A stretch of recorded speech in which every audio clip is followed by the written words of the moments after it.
Gold buyers, మీ కష్టాల్లో నమ్మకమైన మీ ఆత్మీయ నేస్తం.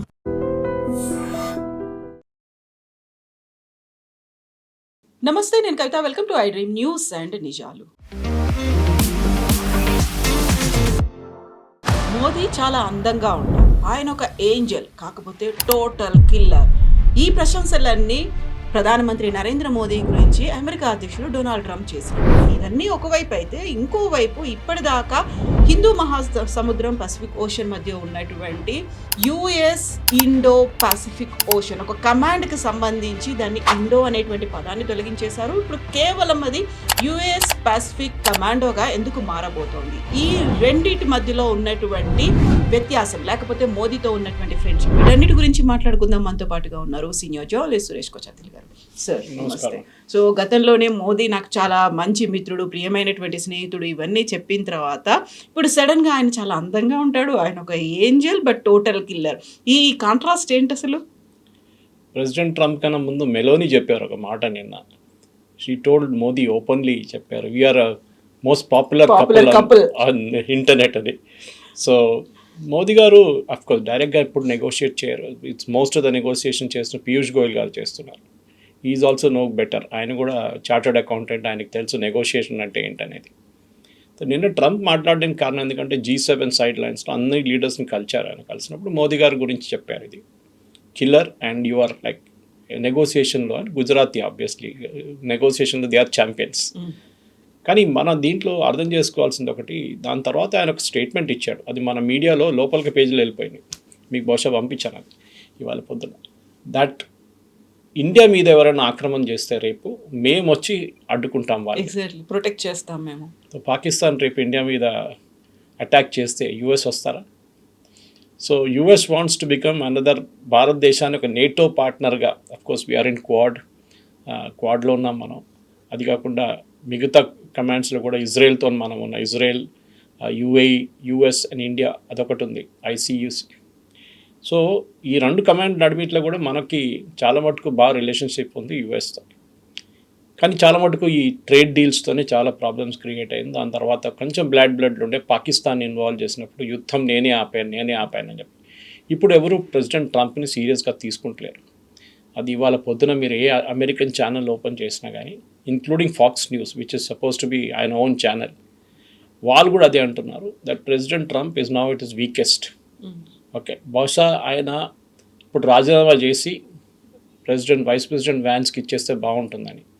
ఒకటి ఆయన హెల్త్, హీఈస్ నాట్ వెల్, చాలా క్లియర్గా తెలిసిపోతుంది. ఆయన చెయ్యి మీద ఒక మార్క్ ఉంది, మీకు కనిపించి ఉంటుంది. అది కాకుండా ఆయన మీటింగ్స్లో నిద్రపోతాడు, సడన్గా మీరు చూసుంటారు. అది కూడా it's a medical condition, it is not a physical tiring condition. So అదన్నీ ఉన్నప్పుడు మోదీ గారిని కాంప్లిమెంట్ చేశారు. Yes, it's a good thing. మనం దాంట్లో అంత సీరియస్గా తీసుకోక్కర్లేదు, ఎందుకంటే మళ్ళీ ఈయన పొద్దున ఒకటి అంటాడు, సాయంత్రం ఇంకొకటి అంటారు. సో ఇప్పుడు నెగోషియేషన్స్లో మనం అగ్రీ చేయకపోతే మళ్ళీ కోప్పడతాడు. ఇప్పుడు అది కూడా జరగబోతుంది. కానీ ఇట్స్ ఎ గుడ్ సైన్, ఎందుకంటే ఒకటి బాడీ లాంగ్వేజ్ ఉంది. యూజువలీ మోదీ గారు ఇప్పుడు హగ్ చేస్తారు, ఈవెన్ మ్యాక్రాన్ని కూడా హగ్ చేశారు ఆయన, బ్రెజిలియన్ ప్రెసిడెంట్ని హగ్ చేశారు ఆయన. Okay, but with president Trump it was only a hand shake. అదొక మెసేజ్. ఈ డిప్లొమాటిక్ ఏం చెప్పారు, నైసెసిటీస్ అంటారు ఇంగ్లీష్లో, తెలుగు పదం నాకు ఎగ్జాక్ట్లీ రాదు కానీ ట్రాన్స్లేషన్లో, దాన్ని ఆప్టిక్స్లో కన్వర్ట్ చేసుకున్నప్పుడు ప్రతి పిక్చర్ చాలా ఇంపార్టెంట్ ఉంటుంది. నిన్న చూస్తుంటారు ప్రెసిడెంట్ ట్రంప్ మీటింగ్కి లేట్ వచ్చారు, నిన్నటి మీటింగ్కి వచ్చి అందరు లీడర్స్ వెయిట్ చేస్తున్నారు, వచ్చి I'm sorry I'm late, but I'm the boss అన్నారు. ఓకే, అక్క అరెగెన్స్ అన్నమాట. అది కాకుండా ఇరాన్తో జరిగిన చర్చలు, this is a different subject which we should also speak. దాని గురించి కూడా నిన్న చాలా మటుకు ప్రెసిడెంట్ ట్రంప్ మైండ్ మీద ఉండే. ఇప్పుడు జరిగిన దాంట్లో చాలా మటుకు వెస్ట్ ఏషియాని ప్రెసిడెంట్ ట్రంప్ రైట్ ఆఫ్ చేసేసారు కంప్లీట్గా, ఎందుకంటే ఇంకా ఆయన అక్కడ వెళ్ళలేడు. ఇరాన్ చాలా క్లియర్గా చెప్పారు, మీరు ఎక్కడ కనిపించకూడదు, you should not be seen. So American bases close చేస్తారా మనకు తెలియదు, బహుశా జరగదు. ఎందుకంటే ఏ రోజు అమెరికా వాళ్ళ బేస్ క్లోజ్ చేస్తారో వాళ్ళకి నేవల్ యాక్సెస్ ఉండదు, వాళ్ళకి ఎయిర్ ఫోర్స్ యాక్సెస్ ఉండదు, ఈవెన్ ఆర్మీ యూనిట్స్ యాక్సెస్ ఉండదు, కంప్లీట్ సరెండర్ అయిపోయింది కంప్లీట్. సో బహుశా వాళ్ళు కువైత్ నుంచి, బహ్రెయిన్ నుంచి అన్ని విత్డ్రా చేసి సౌదీ అరేబియాలో పెట్టుకుంటారేమో, అది ఉండొచ్చు. లేకుంటే ఇటువైపు జార్డన్ వైపు పెట్టుకుంటారు, అది కూడా ఉండొచ్చు. These are friendly nations. And Kuwait కానీ బహ్రెయిన్ కానీ చాలా చిన్న నేషన్స్. అండ్ ఖతార్ని ఎప్పుడు డౌట్ ఉంటుంది ప్రెసిడెంట్ ట్రంప్కి. ఈవెన్ దో ఈ నెగోసియేషన్లో అందరూ పాకిస్తాన్ అన్నారు, కానీ పాకిస్తాన్ రోల్ లేకుండే దీంట్లో. లాస్ట్ స్టేజ్లో లాస్ట్ 10 రోజుల్లో నెగోషియేట్ చేసి ఈ డీల్ని క్లోజ్ చేసుకొచ్చింది ఖతార్కి దీంట్లో సెల్ఫిష్ ఇంట్రెస్ట్ ఉంది. ఒకటి వాళ్ళ గ్యాస్ ఫీల్డ్స్, అది చాలా మటుకు ఇంపాక్ట్ అయింది ఈ యుద్ధంలో. నెక్స్ట్ ఇంకోసారి జరిగితే వాళ్ళు తట్టుకోలేరు. ఇదే ఇప్పుడు నెక్స్ట్ 6 వీక్స్ పడుతుంది అంటున్నారు ఖతార్ ప్రొడక్షన్ రెజ్యూమ్ చేయడానికి. దాని తర్వాత ఎల్ఎన్జీ వచ్చి షిప్స్ తీసుకెళ్తారు. ఖతార్ దగ్గర గ్యాస్ ఎక్కువ ఉంది, ఆయిల్ తక్కువ ఉంది. ఈ పరిస్థితిలో ఖతార్ నెగోషియేట్ చేశారు. ఇంకోటి ఖతార్ ఒక స్టేట్మెంట్ చెప్పారు, ప్రెసిడెంట్ ట్రంప్ రిపీట్ చేశారు, అది మన మీడియా అగైన్ కవర్ చేయలేదు. ఖతార్ మనకి యూఎస్కి $1 ట్రిలియన్ ఇన్వెస్ట్మెంట్ పెడతారని కమిట్మెంట్ ఇచ్చారంట. సో దానికి ప్రెసిడెంట్ ట్రంప్ లింక్ పెట్టారు. నెగోసియేషన్లు మీరు చూసుకోండి. అది కాకుండా మీరు వినుంటారు $300 బిలియన్ ఒక ఇన్ఫ్రాస్ట్రక్చర్ ఫండ్, అది కూడా ఖతార్ లీడ్ చేస్తున్నారు. దాని సపరేట్ స్టోరీ ఉంది. కానీ ఇప్పుడు మోదీ గారితో జరిగిన చర్చల్లో, ఎందుకంటే మన ట్రేడ్ డీల్ ఇప్పుడు ఆల్మోస్ట్ క్లోజింగ్కి వస్తుంది, యూఎస్ ట్రేడ్ రిప్రజెంటేటివ్ మన దేశానికి వస్తున్నారు, మాట్లాడుతున్నారు, ఫైనల్ ట్రేడ్ డీల్ జరగవచ్చు. యాజ్ యూజువల్ ప్రెసిడెంట్ ట్రంప్ కొంచెం బోస్ట్ చేస్తారు, మోదీ గారు ఇన్వెస్ట్మెంట్ చేస్తా అన్నారు, ఇన్ని ఇన్వెస్ట్మెంట్ పెడతా అన్నారు. మోదీ గారు పర్సనల్ ఇన్వెస్ట్మెంట్ ఏం చేయరు, గవర్నమెంట్ ఆఫ్ ఇండియా కూడా ఇన్వెస్ట్ చేయరు. అక్కడ చేస్తున్న వాళ్ళు ఎవరు, అదానీ కానీ అంబానీ కానీ మిగతా కంపెనీ వాళ్ళు ఇన్వెస్ట్ చేస్తున్నారు. ఈవెన్ మన దగ్గర ఉన్న ప్రతి సాఫ్ట్వేర్ కంపెనీకి అక్కడ ఆఫీసెస్ ఉన్నాయి, టీసీఎస్ కానీ ఇన్ఫోసిస్ కానీ కాగ్నిజెంట్, వీళ్ళందరికీ ఆఫీసెస్ ఉన్నాయి అక్కడ. So that is the investment ఆయన అంటున్నారు. కానీ ఎవరు ప్రెసిడెంట్ ట్రంప్ అంత సీరియస్ తీసుకోక్కర్లేదు. Is in a very very weak position right now. So ఆయనకి కావాల్సిన ఆప్టిక్స్ అన్ని చూసుకుంటున్నాడు, ఎక్కడెక్కడ వెళ్ళాలని. మీరు చూసుంటారు, నేను గ్రూప్ ఫోటో తీసినప్పుడు అది పెద్ద డిస్కషన్ అమెరికన్ ఛానల్స్లో. గ్రూప్ ఫోటో తీసుకున్నప్పుడు ఫ్యామిలీ ఫోటో అంటారు దాన్ని, G7 అండ్ ఎక్స్టెండెడ్ ఫ్యామిలీ. ఎందుకంటే G7లో 7 ఉన్నారు, దాని కూడా ఎక్స్టెండెడ్ ఫ్యామిలీలో 20 మంది ఉన్నారు, అందులో మోదీ కూడా ఉన్నారు అందులో. సో ఆ టైంలో ప్రెసిడెంట్ ట్రంప్ ఒక్కరే తిరుగుతున్నారు అక్కడ ఆ స్టేజ్ మీద. మిగతా అందరూ వాళ్ళు మాట్లాడుకుంటున్నారు, షేక్ హ్యాండ్ చేస్తున్నారు, హగ్ చేసుకుంటున్నారు, అన్నీ చేస్తున్నారు. కానీ ప్రెసిడెంట్ ట్రంప్ ఒక్కరిగా ఉండిపోయారు స్టేజ్ మీద. ఎవరితో ఇన్వాల్వ్ కాదు, ఎవరు అలర్ట్ కూడా లేదు ఆయన దగ్గరికి. Because nobody wants to be associated with him. అందుకే ఈ సిచ్యువేషన్లో చాలా ఏం చెప్తారు, కాంప్లికేటెడ్ డిప్లొమాటిక్ ప్రొసీజర్లో ఉన్నాను ఇప్పుడు. ప్రెసిడెంట్ ట్రంప్ని ఎవరు కలవడానికి వెళ్ళారు. సో మోదీ గారు కాంప్లిమెంట్ చేసింది చాలా బాగుంది. ఇండియాకి ప్రొటెక్షన్ ఇస్తామన్నది అది కూడా మనం అంగీకరించక్కర్లేదు. కానీ command is a big thing. మీరు చెప్పిన దానికి ఇండో పెసిఫిక్ కమాండ్గా మార్చారు. బహుశా ఇప్పుడు ఇరాన్లో ఉన్న central command, admiral Cooper is leading it వాళ్ళ వైపు నుంచి. అడ్మిరల్ కూపర్ లీడ్ చేస్తున్న సెంట్రల్ కమాండ్ని పాసిబ్లీ వీళ్ళు ఎక్స్టెండ్ చేయవచ్చు ఇక్కడ దాకా, ఇండియన్ ఓషన్ మలక్కా స్ట్రైట్స్ దాకా. బికాజ్ నెక్స్ట్ చోక్ పాయింట్ వరల్డ్లో ఇస్ మలక్కా స్ట్రైట్స్ ఒకసారి బ్లాక్ చేస్తే చైనా మొత్తం పోతుంది, complete China will be finished. అది చైనాకి చాలా భయం ఉంది. దానికోసం మన గ్రేట్ నికోబార్ ప్రాజెక్ట్ పెట్టంగానే, గ్రేట్ నికోబార్ నుంచి పక్కన 6 డిగ్రీ ఛానల్ పక్కన ఉంది మలక్కా స్ట్రైట్స్, మనం తీసుకెళ్ళి 3 షిప్పులు పెట్టేస్తే అక్కడ the entire thing will get blocked. అది భయం ఉంది. దీన్ని సింగపూర్ ప్రైమ్ మినిస్టర్ కూడా చెప్పారు ఆ రోజు స్పీచ్లో. రేపు మా వైపు కూడా ఇంకొక ఛానల్ ఉంది, అది కాకుండా మలక్కా స్ట్రైట్స్ ఇంకో ఛానల్, ఇది మేము కూడా బ్లాక్ చేస్తే ఏమవుతుందని చెప్పి. సో ఇండియన్ నేవీకి ఇప్పుడు చాలా పెద్ద రోల్ రాబోతుంది. దానికే great Nicobar project is a big issue. అది అఫ్కోర్స్ ఇట్స్ 30 సంవత్సరాల ప్రాజెక్ట్, అది 10 సంవత్సరాల్లో చేస్తారు. కానీ రాహుల్ గాంధీ అక్కడ వెళ్ళి పెద్ద గొడవ చేస్తున్నారు, ఎందుకంటే చైనా అబ్జెక్ట్ చేస్తున్నారు. చైనాకి మయన్మార్తోని రిలేషన్షిప్ డెవలప్ చేయడానికి ట్రై చేస్తే మయన్మార్ ప్రెసిడెంట్ మన ఇండియాకి వచ్చారు. అది సపరేట్ థింగ్. ఎందుకు వచ్చారు, ఎందుకంటే వాళ్ళకి నార్దర్న్ మయన్మార్లో ప్రాబ్లం ఉంది. సో నార్దర్న్ మయన్మార్లో రెబెల్స్ అంతా ఇస్లామిక్ రెబెల్స్, వీళ్ళేమో బుద్ధిస్ట్. సో వీళ్ళ నడిమిట్లా గొడవ కూడా ఉంది. సో ఇది ఏం చెప్తారు, ఒక గ్లోబల్ డిప్లొమాటిక్ దాంట్లో, గ్లోబల్ జియోపాలిటిక్స్లో చాలా మటుకు ఈ G7 మీటింగ్లో జరిగిన చర్చలు, మనకు డీటెయిల్ చర్చలు ఏం జరిగింది తెలియదు, కానీ యూజువల్ ట్రంప్ చాలా ఎక్కువ ఇరాన్ గురించే మాట్లాడారు. మోదీ గారు కూడా ఈ ఇండియన్ సీఫేరర్స్ చనిపోయారు 3, దాని గురించి మాట్లాడారు. అఫ్కోర్స్ దానికన్నా ముందు మార్కో రూబియో చెప్పారు, మీ వాళ్ళు ఎందుకు ఉన్నారు ఆ షిప్ల మీద, మనం యాక్చువల్లీ మన సీఫేరర్స్కి వార్నింగ్ ఇచ్చాం, మీరు ఇరాన్ వైపు వెళ్ళకండి అని చెప్తే కూడా మన వాళ్ళు వెళ్తున్నారు, సీఫేరర్స్ వెళ్తున్నారు. ఎందుకంటే ఉద్యోగం కోసం కాంట్రాక్ట్ ఉంటుందో ఏదైనా ఉండొచ్చు. ఇప్పుడు చూడండి, యూకేలో మన క్యాప్టెన్ ఒకరిని పట్టుకున్నారు ఒక షిప్ది. It was a Russian ship. ఆ రష్యన్ షిప్ ఫ్లాగ్ మార్చి ఇంకో కంట్రీ తీసుకొచ్చారు, ఇంకో ఫ్లాగ్ మార్చి ఇంకొక, దాన్ని యూకే ఫోర్సెస్ దాన్ని బోర్డ్ చేసి దాంట్లో అందరినీ పట్టుకోలేరు. దాన్ని క్యాప్టెన్ని అరెస్ట్ చేశారు. ఆయన్ని బ్రిటిష్ కోర్టులో నిన్న ప్రొడ్యూస్ చేశారు. Again it's big diplomatic incident. ఎందుకంటే ఇప్పుడు మన భారతదేశం ఏం చేయాలి, మనం ఒక బ్రిటిషర్ని 2-3 అరెస్ట్ చేయాలి మన ఇక్కడ. అరెస్ట్ చేసి క్విట్ ప్రోకో ఇస్తే మేము రిలీజ్ చేస్తామంటే రిలీజ్ చేస్తారు అప్పుడు వాళ్ళు. ఇదే జరగబోతుంది. అఫ్కోర్స్ డిప్లొమాటిక్లీ వాళ్ళు చెప్పరు బయట ఏం జరిగిందనేది. ఎంటైర్ జియోపాలిటిక్స్లో ఇప్పుడు ప్రెసిడెంట్ ట్రంప్కి ఈ యుద్ధం ఇస్ చాలా ఇంపార్టెంట్. యుద్ధం ఆపడం అనేది. నిన్న ఆయన సంతకం పెట్టారంట, నాకు అర్థం కాదు. దీనికన్నా ముందు కూడా సంతకం పెట్టారన్నారు, మళ్ళీ స్విట్జర్లాండ్ మళ్ళీ సంతకం పెడుతున్నారు అంటున్నారు. ఎంఓయూ సంతకం సపరేటా, ఎండింగ్ ద వార్ సంతకం సపరేటా అని అర్థం కావట్లేదు.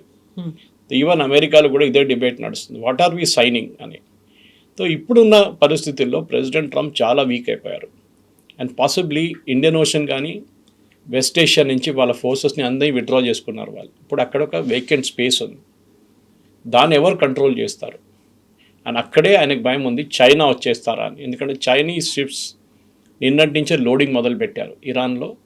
వాళ్ళ బందర్ అబ్బాస్ అని చెప్పి వాళ్ళ బిగ్గెస్ట్ ఫెసిలిటీ అని కార్గ్ ఐలాండ్, ఇక్కడి నుంచి వాళ్ళు నిన్నటి నుంచి ఆయిల్ లోడింగ్ మొదలు పెట్టారు. సో వాళ్ళు కంట్రోల్ చేస్తున్న ఒక భయం ప్రెసిడెంట్ ట్రంప్కి ఉంది. బహుశా మోదీ గారితో మాట్లాడి ఉంటారు, అదే ఉంటుంది నిన్నటి చర్చల గురించి. దట్ ఆ ఏషియన్ రీజన్ మీరు చూసుకోండి, ఇండియన్ ఓషన్ రీజన్ అంటే మలక్కా స్ట్రేట్స్ నుంచి అరేబియన్ సీ దాకా మీరు చూసుకోవాలి. అది మీ కమాండ్ అంటారు వస్తుంది. మనకు కూడా 2 కమాండ్స్ ఉన్నాయి అక్కడ. ఒకటి లక్షద్వీప్ వైపు కొత్తగా సెటప్ చేసాం మనం, అటువైపు అండమాన్స్ వైపు మనకు ఆల్రెడీ కమాండ్ ఉంది. అక్కడ ట్రై సర్వీస్ కమాండ్ ఉంది. India's first tri service command is in Andamans. అంటే ఆర్మీ, ఎయిర్ ఫోర్స్, నేవీని ఇంటిగ్రేట్ చేసి ఒకటే కమాండ్ కింద తీసుకొస్తారు. అదర్వైజ్ ఏమైందంటే ఆర్మీకి సపరేట్ కమాండ్ హెడ్ ఉంటుంది, ఎయిర్ ఫోర్స్ సపరేట్ ఉంటుంది, నేవీ సపరేట్ ఉంటుంది. సో ఇప్పుడు థియేటరైజేషన్ ఆఫ్ కమాండ్ అంటున్నాం మనం ఇండియన్ ఆర్మీలో, ఇండియన్ నేవీలో, ఇండియన్ ఎయిర్ ఫోర్స్లో. అది ముగ్గురిని కలిపేసి ఒకటే స్పాట్ నుంచి ఆపరేట్ చేయాలి. అఫ్కోర్స్ మీరు ఇప్పుడు కార్గిల్ తీసుకుంటే లేకుంటే మిగతా చోట్ల అక్కడ నేవీకి ఎక్కువ రోల్ ఉండదు, it's air force and army. కానీ రేపు మనం గుజరాత్ వైపు వస్తే జామ్నగర్ మనకు చాలా ఇంపార్టెంట్ ఇప్పుడు. ఎందుకంటే పాకిస్తాన్ ఆల్రెడీ ఆపరేషన్ సింధూర్ అయినాక ఒక మాట చెప్పారు వాళ్ళు, నెక్స్ట్ అటాక్ మేము రిలయన్స్ ప్లాంట్ మీద దాడి చేస్తాం జామ్నగర్లో. ఎందుకంటే ఇట్స్ ఇండియాస్ బిగ్గెస్ట్ ప్లాంట్. అది కొడితే మనకి పెట్రోకెమికల్ అంటే మన పెట్రోల్ కానీ డీజిల్ కానీ గ్యాస్ చాలా పెద్ద ఇంపాక్ట్ ఉండబోతుంది. సో దాన్ని ప్రొటెక్ట్ చేయడానికి ఇంకొక సపరేట్ యూనిట్ పక్కన పెట్టారంటే దాని డీటెయిల్స్ మన దగ్గర లేదు. ఇండియన్ నేవీ యూనిట్ ఉందంటే అక్కడ ఒకటి. కానీ ఇది ఇప్పుడు జరగబోయేది. కానీ వచ్చే రోజులకి మనం డీల్ సైన్ చేసినాక యూఎస్ ఇప్పుడు ఇంత వీక్ ఉన్నప్పుడు మనం కూడా వాళ్ళ ఎదుటగా వాళ్ళు వెళ్ళి మనం కూడా ఎంత మంచి డీల్ చేసుకుంటే అంత బాగుంటుంది. కానీ US is expecting investment. President ట్రంప్కి అదొక్కటే ఉంది. 1 ట్రిలియన్ ఇస్తా అని ఖతర్ చెప్పినప్పుడు, ఖతర్ ఆల్రెడీ అక్కడ ఉన్న ప్రతి యూనివర్సిటీలో ఇన్వెస్ట్ చేశారు. ఓకే, ఆల్మోస్ట్ 6 to 7 బిలియన్ ఒక్కొక్క యూనివర్సిటీలో పెడుతున్నారు వాళ్ళు. ఆలోచించారు ఎంత పెద్ద అమౌంట్ అనేది. ద ఖతరీ రాయల్ ఫ్యామిలీ అక్కడ ఇన్వాల్వ్డ్ ఉన్నారు ఈ ఇన్స్టిట్యూట్స్లో అంతా. అది కార్నెల్ ఉండొచ్చు, మీకు హార్వర్డ్ ఉండొచ్చు, అది యూపెన్ ఉండొచ్చు, ఏదైనా అక్కడున్న top most universities are all funded by Qatar. So మనం కూడా మన వైపు నుంచి ఏం చేయొచ్చని మనం చూడాల్సి వస్తుంది. సరే, సో డొనాల్డ్ ట్రంప్ ఇంకొక మాట కూడా అన్నారు, అందులో మోదీని అప్రిషియేట్ చేశారు. నేవీ పరంగా మనం చేస్తున్నటువంటి ఎఫర్ట్స్ చూపిస్తున్నటువంటి అవన్నీ కూడా చాలా మంచి ఇంపాక్ట్ చూపిస్తున్నాయి, అది చాలా పాజిటివ్ సైన్ లాగా ఉంది అనేది. నేవీ పరంగా మనం ఏం చేస్తున్నామని ఆయన ప్రశంసిస్తున్నారు. అలా ఇండియన్ ఓషన్ రీజన్లో and Arabian Sea, okay, till Gulf of Oman, ఇది మన హూతీల ప్రాబ్లం ఉండే మన దగ్గర, మీకు గుర్తుంటుంది. సొమాలీ పైరేట్స్ ప్రాబ్లం కూడా ఉండే. వాళ్ళు సొమాలియా నుంచి యమన్ దగ్గర వచ్చి అక్కడి నుంచి షిప్పులు పట్టుకెళ్తుండే హైజాక్ చేసి. సో దాన్ని ఇండియన్ నేవీ చాలా మటుకు ఆపారు. మొన్న కూడా మీరు చూసుంటారు ఒక మైన్, అది ఎవరు కొట్టారో తెలియట్లేదు, mine or was it a missile. ఒక మిసైల్ ఒక షిప్ మీద, ఒక మర్చెంట్ షిప్ మీద కొట్టారు. దాంట్లో చాలామంది ఇండియన్స్ ఉన్నారు మర్చెంట్ షిప్ మీద. That again was in Gulf of Oman ఏరియాలో. అండ్ ఆ షిప్ మనది కాదు, మనది కాదు. అది బహుశా యుఎస్ కొట్టారో లేకుంటే ఇరాన్ కొట్టారో అర్థం కావట్లేదు, ఎవరు మాట్లాడలేదు దాని గురించి. ప్రెసిడెంట్ ట్రంప్ ఒక హింట్ ఇచ్చారు, that it was Iran fired at a ship with Indian ship అని చెప్పారు. అది ఇండియన్ షిప్ కాదు, అది ఇండియన్స్ ఉన్నారు మన దాంట్లో. మీరు ఇంటర్నేషనల్ మ్యారిటైమ్ దాంట్లో చూస్తే ఒక 80 నుంచి 80% seafarers either Philippines, Indonesia or India నుంచి ఉంటారు. కొంతమంది బంగ్లాదేశ్ నుంచి కూడా ఉంటారు. సో న్యాచురల్లీ మన ఏ షిప్ మీద చూస్తే మన వాళ్ళు ఉంటారు, either as a captain or as a seafarers or senior officers, వాళ్ళు ఎవరైనా ఉంటారు దాంట్లో. ఇది బహుశా జరుగుతుంది. సో దానికి వాళ్ళు ఇండియన్ నేవీని పిలిపించారు. ఎక్స్పర్ట్, ఇది అంత ఈజీ కాదు. మిసైల్ షిప్ లోపల దూరుకుంది, it has gone into the body of the ship. అక్కడి నుంచి దాన్ని బయటికి తీయాలంటే ఇట్స్ చాలా తీస్తున్నప్పుడు ఎక్స్ప్లోడ్ అయింది అనుకోండి, షిప్ పోతుంది, అక్కడ చేసిన వాళ్ళు అందరూ చనిపోతారు. సో మన నేవీ వాళ్ళు దాన్ని బోర్డ్ చేసి చాలా క్లియర్గా దాన్ని డెఫ్యూజ్ చేసి మళ్ళీ తీసుకొచ్చి, I think it is brought to Cochin yesterday, తీసుకొచ్చి దాన్ని మళ్ళీ సపరేట్గా డిస్పోజ్ చేయాల్సి వస్తుంది. అది ఎవరు కొట్టారో దాంట్లో చాలా క్లియర్గా తెలిసిపోతుంది, దాంట్లో మార్కింగ్స్ ఉంటుంది. కానీ ఆ రోల్ ఇప్పుడు ఇండియన్ నేవీ ప్లే చేస్తున్నారు. సొమాలీ పైరేట్స్ని హ్యాండిల్ చేశారు. దాని తర్వాత ఈ ఇష్యూ జరిగినప్పుడు హూతీలతో జరిగినప్పుడు కూడా హూతీలకు కూడా వాళ్ళు ఫైర్ చేసిన షిప్ మీద ఫైర్ ఫైటింగ్ కూడా ఇండియన్స్ చేశారు. సో బహుశా ఈ కమాండ్ ఇండో కమాండ్ తీసిన కారణం కూడా అదే ఉండొచ్చు. That they want to hand over the entire south east Asia కంప్లీట్గా మలకా స్ట్రైట్స్ నుంచి గల్ఫ్ ఆఫ్ ఒమాన్ దాకా మీరు చూసుకోండి. ప్రాబ్లమ్ ఇస్ ఇరాన్ దగ్గర మాకు గొడవ ఉంది, మేము అక్కడికి రాము, మేము ఆ పక్కనికి డీగో గార్షియాలో వాళ్ళ దగ్గర పెద్ద ఒక బేస్ ఉంది విత్ బ్రిటన్. ఆ బేస్ మేము ఉంచుకుంటాం, but that is mostly for air force. వాళ్ళది B-52 బాంబర్స్ ఒకటి B-2 బాంబర్స్ అక్కడ పెట్టుకుంటారు వాళ్ళు. ఇప్పుడు అది అక్కర్లేదు. అట్లీస్ట్ ఇరాన్తోని చర్చలు 60 రోజులకి దాకా దాని ఇప్పుడు అవసరం ఉండదు. కానీ ఐ థింక్ ఒక పెద్ద మార్పు వస్తుంది ఇండియన్ ఓషన్ రీజన్లో. మనం కూడా చెప్పాను చూడండి, మనకి 2 ఎయిర్క్రాఫ్ట్ క్యారియర్ ఉన్నాయి. గ్రేట్ నికోబార్ ఒకసారి స్టార్ట్ అయితే మనది 3 అన్సింకబుల్ అంటాం మనం, unsinkable aircraft carrier which is the great Nicobar project. అక్కడే మనకు ఒక పెద్ద INS బాజ్ అని ఒకటి ఉంది, ఇండియన్ నేవీ షిప్. వాళ్ళ air force runway navy runway ఉంది, కానీ అది 500 మీటర్లే ఉన్నాయి. అది ఎక్స్పాండ్ చేయలేము అక్కడ. దాని తర్వాత sea is there, environmental clearance కావాలి. సో దానికోసం గ్రేట్ నికోబార్ స్టార్ట్ చేస్తున్నాం. రాహుల్ గాంధీ అడిగారు మనం వెళ్ళినప్పుడు, అరే బాజ్ ఉంది కదా, బాజ్ ఎక్స్పాండ్ చేస్తే అయిపోతుంది కదా. No, base is not expand. మనకు కావాల్సింది 1500 to అట్లీస్ట్ 3000 మీటర్స్ రన్వే కావాలి. అది బాస్లో మనం చేయలేము. So we have to do it at the great Nicobar project. అది లాస్ట్ ఐలాండ్ మన దగ్గర. అక్కడి నుంచి మనకు ఫుకెట్ పక్కన, అక్కడి నుంచి ఇండోనేషియా పక్కన, అందరు దగ్గర దగ్గర ఉంటుంది అక్కడ. సో మనకు చాలా క్రూషియల్ వాటర్వే అది. సో ఆ వాటర్వే మనం చూసుకొని ప్రతి చైనీస్ షిప్ అక్కడి నుంచి వెళ్తే మనం వాచ్ చేయొచ్చు దాన్ని. సో జియోపొలిటికల్ స్టేటస్లో అది it is going to be the next Hormuz, strait of Hormuz, Malacca Straits. Hormuz కన్నా చాలా important, because Hormuz only oil deal చేస్తారు. ఇది ప్రతి కంటైనర్ షిప్ అన్నీ అక్కడి నుంచి వెళ్తుంది మలకా స్ట్రేట్స్ నుంచి. అండ్ దట్ ఇప్పుడు సూయజ్ కెనాల్ ఎట్లా ఉందో, బాఫస్ టర్కీ హ్యాండిల్ చేస్తున్న ఎట్లా ఉంది, ఇదన్నీ సేమ్. పనామా కెనాల్ ఎట్లా, అండ్ ఈవెన్ మలకా స్ట్రేట్స్ కూడా అంతే ఇంపార్టెంట్ ఉంటుంది. సో ట్రంప్ మాట్లాడిన దాంట్లో బాడీ లాంగ్వేజ్ డిఫరెంట్గా ఉంది, బట్ ఆయన మాట్లాడుతున్నటువంటి వర్డ్స్ బట్టి చూస్తే అప్రిషియేషన్ అనేది ఉంది, లేకుంటే ప్రైజ్ చేస్తున్నారు అనుకున్నప్పుడు ఈ ఒక డిఫరెన్స్ అనేది అక్కడ చాలా క్లియర్గా విజిబుల్గా కనిపిస్తుంది. At the same time Pakistan కనుక ఒకవేళ అటాక్ చేసింది అనుకోండి, లేకుంటే ఇంకేదైనా కంట్రీ అటాక్ చేసింది అనుకోండి, మేము భారతదేశాన్ని ప్రొటెక్ట్ చేస్తాము అనుకుంటే పాకిస్తాన్కి హెల్ప్ చేస్తోంది అమెరికా కదా. అలాంటప్పుడు డ్యూయల్ స్టాండర్డ్ అనేది ఎక్కడ కనిపిస్తోంది? అదే కాన్ఫ్లిక్ట్ ఆఫ్ ఇంట్రెస్ట్ వస్తుంది అక్కడ. ఫస్ట్ ఆఫ్ ఆల్ పాకిస్తాన్ మన మీద అటాక్ చేస్తే మనం చూసుకోవచ్చు, మన కెపాసిటీ ఉంది. మనం ఏదో ఒక ఆఫ్రికన్ కంట్రీ బనానా రిపబ్లిక్ కాదు, మనకు ఆ కెపాసిటీ ఉంది. వచ్చి మమ్మల్ని కాపాడుకోండి ప్లీజ్ అని చెప్పి మనం ఎప్పుడు అడగాం మనం. ఇది బహుశా సౌదీ అరేబియా అడగవచ్చు, ఈవెన్ UAE అడగవచ్చు, ఖత్తర్, వీళ్ళంతా వాళ్ళ దగ్గర రెగ్యులర్ ఆర్మీస్ లేరు. వాళ్ళు ఎప్పుడు యుద్ధంలో పార్టిసిపేట్ చేయలేదు. ఆ ఏరియాలో యుద్ధంలో పార్టిసిపేట్ చేసిన 2 దేశాలు ఉన్నాయి, ఒకటి Iraq and one is Iran. మిగతా ఎవరు యుద్ధం చూడలేదు. To certain extent Kuwait, Saddam Hussein వెళ్ళి అటాక్ చేసినప్పుడు మీకు గుర్తుంటుంది. కానీ ఈ 3 కంట్రీస్ని పక్కన పెడితే మిగతా వాళ్ళ దగ్గర ఏ కెపాసిటీ లేదు. ఇన్ఫ్యాక్ట్ మనం ఒక టైఅప్ చేసుకున్నాం, మీకు గుర్తుంది కవిత గారు, మనం మోదీ గారు వెళ్ళినప్పుడు UAEతోని 1 నెల ముందు మనం ఒప్పందం చేశాం. దాని డీటెయిల్స్ బయట పెట్టలేదు. It's defence deal. అంటే UAE దగ్గర సేమ్ ప్రాబ్లం, వాళ్ళ దగ్గర దుబాయ్ దగ్గర ఆయిల్ లేదు, అబుదాబి దగ్గర ఆయిల్ ఉంది. సో వాళ్ళు ఎమిరేట్స్ కదా, ఎమిరేట్స్ వాళ్ళు it's separate countries actually, but they are United Arab Emirates. So వాళ్ళకి ప్రొటెక్షన్ కావాలి. సో వాళ్ళు ఏం చేశారు, ఫస్ట్ ఇప్పుడు ఈ మిసైల్ అంతా ఇరాన్ కొట్టడం మొదలుపెట్టినప్పుడు ఇజ్రాయెల్తో ఒక ఒప్పందం ఉంది వాళ్ళకి. సో ఐరన్ డోమ్ తెచ్చుకున్నారు ఇజ్రాయెల్ నుంచి. ఇన్ఫ్యాక్ట్ ఇజ్రాయెల్ ఫుల్ టీమ్ని పంపించారు దాంతో ఆపరేట్ చేయడానికి. అది చాలా సక్సెస్ఫుల్గా అడ్డుకున్నారు వాళ్ళు. ఇప్పుడు ఇజ్రాయెల్తోని first nation who signed up, మన ప్రెసిడెంట్ ట్రంప్ ఎప్పుడు చెప్తుంటారు చూడండి, you have to sign up the Abraham accord అని. ఫస్ట్ దేశం అబ్రహాం అకార్డ్ సైన్ చేసింది UAE. El Al airlines, Israeli airline land చేసింది ఫస్ట్ UAEలో, ఆ ఏరియాలో. So Israel, India, UAE, okay. And మనం ఆల్రెడీ IUC దాంట్లో ఉన్న ప్రాజెక్ట్లో ఉన్నాం మనం. ఇంకోటి అమెరికా ఒకటే మిగిలింది దాంట్లో, they are also there. So మనకు చాలా మటుకు ఒక క్రూషియల్ లింక్ ఉంది అక్కడ.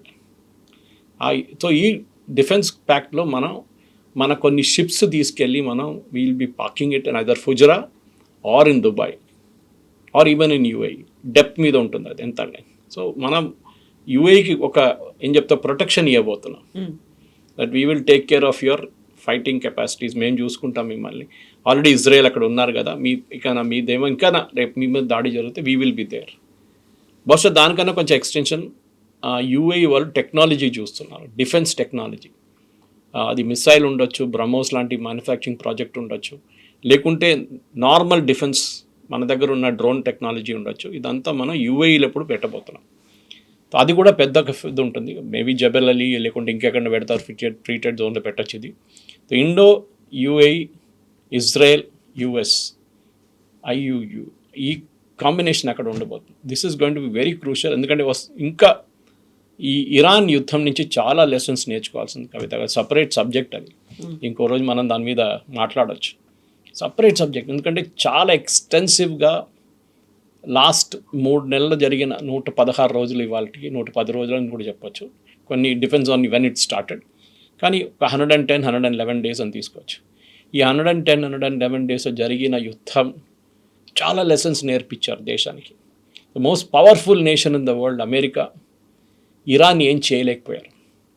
కరెక్ట్, ఇరాన్ని మీరు ధ్వంసం చేశారు, వాళ్ళు నేవీని కొట్టారు, బట్ దే డింట్ సరెండర్. నేను ఇవాళ ట్వీట్ కూడా చేశాను పొద్దున. First third day February 28, March 2 or March 3కి ప్రెసిడెంట్ ట్రంప్ ఒక స్టేట్మెంట్ ఇచ్చారు, ఒక వీడియో స్టేట్మెంట్. అది ఇవాళ అమెరికన్ ఛానల్స్లో ప్లే అవుతుంది. Iran is crying uncle we want to surrender అని చెప్పి. ఇవాళ అమెరికన్ ఛానల్స్ అడిగారు, ఎవరు సరెండర్ చేశారు అంకుల్, మీరు చేశారా, ఇరాన్ చేశారా? ఇరాన్కి ఇప్పుడు వచ్చిన దాంట్లో మెయిన్ అడ్వాంటేజ్ ఏంటంటే, ఒకటి వాళ్ళు ఓడిపోలేదు, దాట్ దే స్టేడ్ అలైవ్, అది చాలా పెద్దది. నెక్స్ట్ వాళ్ళ చుట్టుపక్కల అన్ని దేశాలు ఇప్పుడు వాళ్ళని భయపడతారు. రేపు మళ్ళీ స్ట్రేట్ ఆఫ్ హార్మోస్ వాళ్ళు కావాలంటే బంద్ చేయొచ్చు, మిసైల్ కావాలంటే రేపు పొద్దున్న లేచి మళ్ళీ ఇంకోటి సౌదీ అరేబియా వైపు, కువైత్ వైపు, బహ్రెయిన్ వైపు కొట్టచ్చు. దాన్ని వాళ్ళు చేస్తారు. ప్లస్ వాళ్ళకి $300 బిలియన్ ఈ అన్ని దేశాలు, ఈ 6-7 దేశాలు ఉన్నాయి చూడండి, అందరు కలిసి హఫ్తా డబ్బులు ఇస్తున్నారు, ప్రొటెక్షన్ మనీ. మన దగ్గర గుండాలు చేస్తారు చూడండి, అది. ఇది మెయిన్. ట్రంప్ని వాళ్ళు పొద్దున కూడా అదే అడిగారు, who is paying this $300 billion? ఆయన అంటున్నాడు, నాకు తెలియదు, నాకు సంబంధం లేదు, ఎవరో ఇస్తున్నారు, పెట్టుబడి పెట్టడం ఎవరో ఈజిప్ట్లో పెట్టచ్చు కదా. Will I stop somebody from investing in Egypt? Egypt is not a nation which has Hezbollah, Houthi and Hamas. వాళ్ళ దగ్గర అది లేదు, వీళ్ళ దగ్గర ఉంది. ఈ వచ్చే $300 బిలియన్లో ఫస్ట్ వాళ్ళకి $50 బిలియన్ వీళ్ళకి ఇచ్చేస్తారు, హూతీలు, హమాస్ అండ్ హెజ్బుల్లాకి. సో ఆ డబ్బులు వాళ్ళు వాడుకుంటారు. ఇన్ఫ్యాక్ట్ ఈ అగ్రిమెంట్లో ఇప్పుడు ఇంకా రాలేదు బయటికి, 1.5 పేజ్ అగ్రిమెంట్ అంటున్నారు, 14 పాయింట్లు అంటున్నారు, ఆల్మోస్ట్ లీక్ అయిపోయింది అంటున్నారు. కొన్ని చాలా మటుకు వైస్ ప్రెసిడెంట్ వ్యాన్స్ కన్ఫర్మ్ చేశారు. ఆయన ఏమంటున్నారంటే, $300 బిలియన్ వీళ్ళన్నీ అంగీకరిస్తే మేము we will allow Saudi Arabia, Qatar and all to invest. దీంట్లో లీడ్ తీసుకుంటున్న Qatar. Actually Qatar regime and Iranian రెజీమ్కి ఒక ప్రాక్సిమిటీ ఉంది. అది కారణం ఏంటంటే, ఖత్తర్లో హమాస్ హెడ్ క్వార్టర్స్ ఖత్తర్లో ఉంది. హెడ్ క్వార్టర్స్ అని చెప్తే వాళ్ళ లీడర్లు అందరూ అక్కడే ఉన్నారు. ఇస్మాయిల్ హనీ అక్కడి నుంచి బయటకు వచ్చి ఇరాన్కి వెళ్ళినప్పుడు కొట్టేశారు. అప్పుడు ఇజ్రాయెల్ ఖత్తర్లో ఉన్నప్పుడు దాకా వీళ్ళు కొట్టలేకపోతున్నారు. అప్పుడు కూడా ఇజ్రాయెల్ దాడి చేశారు, మీకు గుర్తుంది, జూలైలో ఒకసారి కొట్టారు ఖత్తర్ మీద కూడా. ఖత్తర్లో ముస్లిం బ్రదర్హుడ్ ఉన్నారు, ఖత్తర్లో ఐసిస్ వాళ్ళు ఉన్నారు, ఖత్తర్లో అల్ఖైదా వాళ్ళు ఉన్నారు, లీడర్స్, వీళ్ళందరూ ఖత్తర్లో ఉన్నారు. సో ఖత్తర్ దగ్గర ఒకసారి అడిగారు, మీరు ఈ టెర్రరిస్ట్ గ్రూప్స్ని అందరూ అక్కడ పెట్టుకున్నారు, వాళ్ళు పెద్ద పెద్ద బంగ్లాలు ఇచ్చారు, వాళ్ళు లంబాగ్ని నడిపించుకుంటూ వాళ్ళు ఫుల్ ఎంజాయ్ చేస్తున్నారు, మీరు వీళ్ళని ఇక్కడ ఎందుకు ఉంచుకున్నారు లీడర్లు అంటే, వాళ్ళు చెప్పారు, ఇక్కడ ఉంచుకుంటే మాకు కంట్రోల్ ఉంటుంది వాళ్ళ మీద, వాళ్ళు అక్కడికి వెళ్ళిపోతే వాళ్ళు ఏం చేస్తారో మనకు తెలియదు, year we have absolute control అంటున్నారు. సో ఖత్తర్ది ఒక కాన్ఫ్లిక్ట్ ఉంది అక్కడ. ఖత్తర్ మీద ఎప్పుడు యూఎస్కి డౌట్ ఉంటుంది, కానీ ఖత్తర్ దగ్గర ఉన్న డబ్బులు యూఎస్ చాలా మటుకు తీసుకున్నారు. దీనికన్నా ముందు కూడా ప్రెసిడెంట్ ట్రంప్ కొడుకు కంపెనీలో and his son in law కంపెనీలో కూడా ఖత్తర్ ఆల్మోస్ట్ $2 ట్రిలియన్ ఇన్వెస్ట్ చేశారంటున్నారు. మనకు యాక్చువల్ ఫిగర్స్ తెలియదు, because it's private listed company, వాళ్ళు బయట చెప్పట్లేదు. సో వీళ్ళు దాంట్లో ఒక అమెరికన్ కంపెనీస్కి సెల్ఫిష్ ఇంట్రెస్ట్ ఒకటి ఉంది, ఖత్తర్, సౌదీ అరేబియా అప్పుడు కూడా కొంచెం కన్జర్వేటివ్గా ఉంటుంది. మన కువైత్, బహ్రెయిన్ అంతా ఇన్వెస్ట్ చేయలేరు వాళ్ళు. కానీ lesson is very important, that Indian ocean reason అనేది చాలా క్రూషియల్గా ఉండబోతుంది. ఇంకా వచ్చే ఒక 10-15 సంవత్సరాల లోపల మనం స్కేల్ బిల్డప్ చేయాల్సింది అక్కడ, that we should completely dominate Indian ocean reason. ఇక్కడ ఫ్రైడే మరి కొన్ని గంటల్లో అవుతుంది, ఫ్రైడే కల్లా డీల్ అనేది అయిపోతుంది, ఒక అగ్రిమెంట్ అనేది ఉంది, దానికి సంబంధించినటువంటి అన్ని ఏర్పాట్లు పూర్తి అయిపోయాయి. Friday is going to be a big day, అన్ని ఆయిల్ అంతా ఫ్లో అవుతుంది, గెట్ రెడీ అన్నట్టుగా ఇవన్నీ ఒక ట్వీట్ కూడా చేశారు. ఇవన్నీ what is going to happen? Friday కల్లా ఏం జరుగుతుంది? ఫ్రైడే చేయబోతున్నది 1.5 పేజెస్ A4 సైజ్ పేజ్లో ఒక ఒప్పందంలో వేశారు 14 పాయింట్స్ 14 పాయింట్స్లో. దాంట్లో first point is strait of Hormuz will open immediately. It's already open. US will withdraw it's naval ships అక్కడి నుంచి. That is also happening. కానీ వాళ్ళు కొన్ని రోజులు అక్కడే ఉంటారు, ఒమాన్ దగ్గర ఉంటారు, చూద్దాం ఏం జరుగుతుందో అని చెప్పి. మొత్తం విత్డ్రా చేయరు, ఎందుకంటే మళ్ళీ తీసుకురావాలంటే పెద్ద ప్రాబ్లం అది. వాళ్ళు ఇప్పుడు డిగో గార్షియా వైపు వెళ్ళిపోతారు, అక్కడ ఉంటారు వాళ్ళు షిప్స్ అన్ని. కొన్ని షిప్స్ యూఎస్కి వెళ్ళిపోతుంది, కొన్ని సింగపూర్ వైపు ఉండి అక్కడికి వెళ్ళిపోతుంది కొన్ని షిప్స్. మూడో పాయింట్ యురేనియం. యురేనియంని ఇప్పుడు డిస్కస్ చేయట్లేదు, తర్వాత చూద్దామని చెప్తున్నారు. దాట్ ఈస్ చాలా పెద్ద ఇష్యూ అవుతుంది యూఎస్లో ఇప్పుడు. ఎందుకంటే మీరు యుద్ధానికి ఎందుకు వెళ్ళారని ట్రంప్ దగ్గర అడుగుతున్నారు. మీరు ఫస్ట్ చెప్పారు రెజీమ్ చేంజ్, దీంట్లో రెజీమ్ చేంజ్ గురించి ఏం లేదు. ఇన్ఫ్యాక్ట్ నిన్న ప్రెసిడెంట్ ట్రంప్ ఒక స్టేట్మెంట్ చేశారు విచ్ ఇస్ హ్యూజ్లీ డ్యామేజింగ్, ఆయనకి పొలిటికలీ డ్యామేజింగ్. అది ఇవాళ రిపబ్లికన్ పార్టీ వాళ్ళు అండ్ డెమోక్రాట్ పార్టీ వాళ్ళు ఇద్దరు కలిసి వాళ్ళ ప్రెసిడెంట్ ట్రంప్ మీద కంప్లీట్గా వాళ్ళు అటాక్ చేశారు. అదేంటంటే ఇరానియన్ రెజీమ్ చాలా smart people, they very smart people and they very good people అన్నారు. ఏది 3 నెలల ముందు వీళ్ళని టెర్రరిస్ట్, ఓకే అక్కడున్న ప్రజల్ని చంపేస్తున్నారు వీళ్ళని చెప్పిన మనిషి ఇప్పుడు ఇరానియన్ రెజీమ్ని ప్రేస్ చేస్తున్నారు. American commentators, political commentators and politicians ఏమడుగుతున్నారు, మీరే కదా వీళ్ళ దగ్గర రోడ్డు మీద రమ్మన్నారు, ప్రొటెస్ట్ చేయమన్నారు, ఎంతోమంది చనిపోయారు, ఇప్పుడు కూడా వాళ్ళు చంపుతున్నారు, అక్కడ మహిళలు హిజాబ్ వేసుకుంటూ రోడ్డు మీదకి వచ్చేస్తే వాళ్ళని చంపేస్తున్నారు, ఇట్లాంటి రెజీమ్ని మీరు సపోర్ట్ చేస్తున్నారా అని చెప్పి ప్రెసిడెంట్ ట్రంప్ని అడుగుతున్నారు. ఆయన ఇప్పుడు దాకా దాని గురించి జవాబు ఇవ్వలేదు. ఇప్పుడు దాకా ఒక ప్రొటెక్టెడ్ ఎన్వైర్న్మెంట్లో ఉన్నారు, ఎక్కడ ఫ్రాన్స్లో. కానీ ఇప్పుడు ఆయన బయటకు వచ్చినప్పుడు ఇప్పుడు యూఎస్కి రాగానే దీన్ని ఆన్సర్ ఇవ్వాల్సింది. రెండో క్వశ్చన్ ఏంటంటే ఈ 14 పాయింట్లలో ఎక్కడ హెజ్బుల్లా, హూతీ అండ్ హమాస్ గురించి మాట్లాడలేదు, ఒక్క రెఫరెన్స్ కూడా లేదు. అది one of the prime conditions ఉండే ఇజ్రాయెల్కి. ఇజ్రాయెల్ నిన్న కూడా దాడి చేశారు లెబనాన్ మీద. వాళ్ళు అంటున్నారు మీరిద్దరు ఒప్పందం చేసుకున్నారు, మాకు సంబంధం లేదు, మమ్మల్ని విలువలేదు, మీరు మమ్మల్ని అడిగారా, అడగలేదు, మాకు సంబంధం లేదు. ఇజ్రాయేలీ లాబీ కూడా, అక్కడున్న ఇజ్రాయెల్ లాబీ యూఎస్లో కూడా వాళ్ళు ఇదే అంటున్నారు, మీరు ఇజ్రాయెల్ని ఎందుకు దీని నుంచి పక్కన పెట్టారు, మీరు హెజ్బుల్లా గురించి, హూతీల గురించి ఎందుకు మాట్లాడలేదు, that Iran should not support అని ఒక సెంటెన్స్ అని మీరు పెట్టచ్చు కదా, దాంట్లో ఎందుకు పెట్టట్లేదు. అఫ్కోర్స్ మనం చూడలేదు ఇప్పుడు దాకా ఫైనల్ డాక్యుమెంట్, కానీ సిఎన్ఎన్ కానీ చాలా మటుకు అక్కడ channels, even vice president Vance కూడా కొన్ని పాయింట్స్ చెప్పారు దాని నుంచి. ఆయనే $300 బిలియన్ కన్ఫర్మ్ కూడా చేశారు ఆయన. అది కాకుండా ఫ్రోజన్ అసెట్స్ రిలీజ్ చేస్తారు. అంటే ఇరాన్ అప్పుడు 1979లో, I think 79, Shah of Iran overthrow చేసినప్పుడు ఆ టైంలో ఇరాన్ వాళ్ళ ఎంబసీ మీద దాడి చేశారు. తెహరాన్లో ఉన్న ఎంబసీ మీద దాడి చేసి వాళ్ళ ఎంబసీలో చాలామంది ఎంప్లాయీస్ని హాస్టేజ్గా ఉంచుకున్నారు ఇరాన్, యుఎస్ ఎంబసీ మీద. అది మీకు గుర్తుంటుంది, జిమ్మీ కార్టర్ టైంలో జరిగింది. అది 1 year పట్టింది, వాళ్ళు 1 సంవత్సరం పట్టింది వాళ్ళని రిలీజ్ చేయడానికి. ఆ 1 yearలో వీళ్ళేం చేశారు అమెరికా అంటే ప్రతి ఇరానియన్ అసెట్ని ఫ్రీజ్ చేశారు. అంటే మీరు బ్యాంక్లో పెట్టిన డబ్బులు ఉండొచ్చు, మీరు బిల్డింగ్ కొనొచ్చు ఉండొచ్చు, మీరు కార్లు కొన్నారో ఏదైనా కానివ్వండి, మొత్తం కంప్లీట్ ఫ్రీజ్ చేశారు అన్ని బ్యాంక్స్లో. దాని తర్వాత యురేనియం ఇష్యూ తర్వాత వచ్చినప్పుడు ఆఫ్టర్ 20 years దే సేమ్ మళ్ళీ వాళ్ళు శాంక్షన్స్ పెట్టి, ఇప్పుడు రష్యా మీద ఎట్లా పెడుతున్నారు అట్లనే బ్యాంకింగ్ సిస్టమ్స్ని తీసేశారు. స్విఫ్ట్లో లేరు వాళ్ళు ఇప్పుడు. So they are not in the banking system. ఇదంతా ఇప్పుడు they have to come back. ఇరాన్కి యాక్సెస్ ఇచ్చేస్తున్నారు. ఇరాన్ ఒక నెల ఆయిల్ అమ్మితే వాళ్ళకి they can earn from $1 to $2 billion per month.